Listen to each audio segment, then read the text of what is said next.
बच्चों, आपकी स्क्रीन पर आपकी व्याकरण की पुस्तक नज़र आ रही है। इसके अंतर्गत हम लोगों ने चारों लेसन को पढ़ लिया है।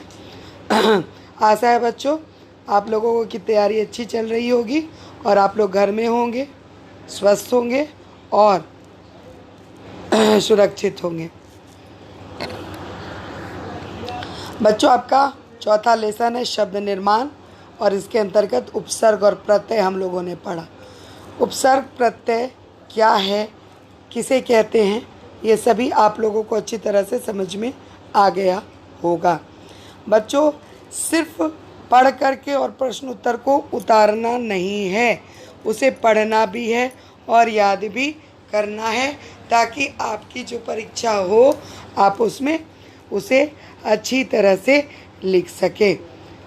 पाठ 1 से लेकर के पाठ 4 तक में हमने व्याकरण से संबंधित बहुत सारी चीज़ों को पढ़ा है और अब बच्चों मैं लेसन 4 शब्द निर्माण उपसर्ग प्रत्यय का प्रश्न उत्तर आपको बता रही हूँ। बच्चों, प्रश्न का उत्तर बताने से पहले मैं आपको इस अभ्यास से जुड़ी हुई कुछ महत्वपूर्ण बातों को फिर से दोहराना चाहती हूँ ताकि अगर आप उसे भूल गए हों तो वापस से उसे रिकॉल कर लीजिए या उसे फिर से पढ़ लीजिए। जो शब्दांश किसी शब्द के प्रारंभ में जुड़कर नया शब्द बनाता है उन्हें उपसर्ग कहते हैं। जो शब्दांश किसी शब्द के अंत में जुड़कर नया शब्द बनाता है उसे प्रत्यय कहते हैं। उपसर्ग तथा प्रत्यय स्वतंत्र रूप में प्रयोग नहीं किए जाते हैं। किसी क्रिया या धातु के अंत में जुड़कर संज्ञा विशेषण का रूप देने वाले शब्द को हम कृत प्रत्यय कहते हैं, जो कि कृदंत भी कहलाते हैं। तद्धित प्रत्यय संज्ञा, सर्वनाम, विशेषण एवं अव्यय के अंत में लगाए जाते हैं। और अब बच्चों ये निम्नलिखित 3 प्रश्न हैं। क है उपसर्ग किसे कहते हैं, उदाहरण सहित बताइए। प्रत्यय किसे कहते हैं, इसके भेदों के नाम लिखिए।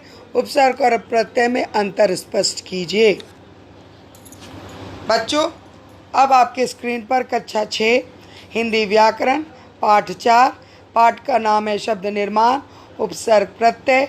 अब मैं आपको इसका प्रश्न उत्तर बता रही हूँ। उपसर्ग किसे कहते हैं, उदाहरण सहित बताइए। जो शब्दांश शब्द से पहले जुड़कर उसके अर्थ में परिवर्तन लाते हैं उपसर्ग कहलाते हैं। हिंदी में कई प्रकार के उपसर्ग प्रयोग में लाए जाते हैं। संस्कृत के उपसर्ग, हिंदी के उपसर्ग, फारसी के उपसर्ग, उपसर्ग की तरह प्रयुक्त होने वाले अव्यय। पहला है बच्चों संस्कृत के उपसर्ग, जो संस्कृत से हिंदी में ज्यों का त्यों आते हैं, जैसे अपमान, अपयश, उपकार, अज्ञान, अधर्म इत्यादि।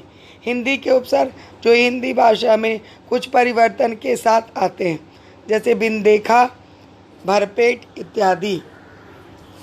बच्चों तीसरा है फारसी के उपसर्ग, कुछ विदेशी भाषा का प्रभाव हिंदी भाषा पर पड़ा है। जो शब्द फारसी से हिंदी भाषा में आए हैं उन्हें फारसी के उपसर्ग कहते हैं, जैसे बदनाम इत्यादि। चौथा है उपसर्ग की तरह प्रयुक्त होने वाले अव्यय, वो शब्द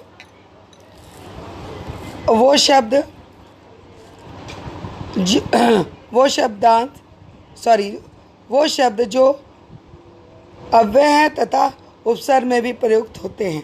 ख है बच्चों प्रत्यय किसे कहते हैं, इसके भेदों के नाम लिखिए। जो शब्दांश किसी शब्द के अंत में जुड़कर उसके अर्थ में परिवर्तन लाते हैं उन्हें प्रत्यय कहते हैं। प्रत्यय 2 तरह के होते हैं, कृत प्रत्यय और तद्धित प्रत्यय। कृत प्रत्यय जो प्रत्यय क्रिया के मूल धातु रूप से जुड़कर संज्ञा विशेषण की रचना करते हैं उन्हें कृत प्रत्यय कहते हैं, जैसे छात्रा, जादूगर। बच्चों तद्धित प्रत्यय जो शब्दांश, संज्ञा, सर्वनाम, विशेषण एवं अव्यय के अंत में लगाए जाते हैं उन्हें तद्धित प्रत्यय कहते हैं, जैसे आई, ऊंचाई, चतुराई, ऐरा, ममेरा, फुफेरा। और आखिरी प्रश्न है बच्चों उपसर्ग और प्रत्यय में अंतर स्पष्ट कीजिए। जो शब्दांश किसी शब्द के प्रारंभ में जुड़कर नया शब्द बनाता है उसे उपसर्ग कहते हैं। जो शब्दांश किसी शब्द के अंत में जुड़कर नया शब्द बनाता है उसे प्रत्यय कहते हैं। उपसर्ग तथा प्रत्यय स्वतंत्र रूप से प्रयोग नहीं किए जा सकते हैं। बच्चों, ये पाठ 4 का आपका प्रश्नोत्तर समाप्त हुआ।